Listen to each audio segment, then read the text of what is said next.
بسم اللہ الرحمن الرحیم۔ رسول اللہ صلی اللہ علیہ وآلہ وسلم نے اس وقت جب آپ کے گرد صحابہ کی ایک جماعت بیٹھی ہوئی تھی فرمایا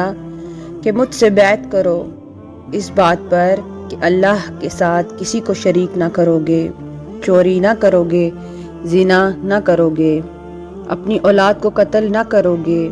اور نہ عمدن کسی پر کوئی ناحق بہتان باندھو گے اور کسی بھی اچھی بات میں اللہ کی نافرمانی نہ کرو گے۔ جو کوئی تم میں اس عہد کو پورا کرے گا تو اس کا ثواب اللہ کے ذمہ ہے، اور جو کوئی ان بری باتوں میں سے کسی کا ارتکاب کرے اور اسے دنیا میں اسلامی قانون کے تحت سزا دے دی گئی تو یہ سزا اس کے گناہوں کے لیے بدلہ ہو جائے گی،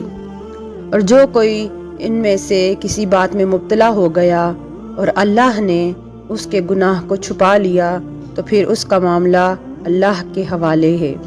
اگر چاہے معاف کرے اور اگر چاہے سزا دے دے۔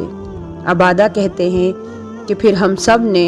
ان سب باتوں پر آپ صلی اللہ علیہ وسلم سے بیعت کر لی۔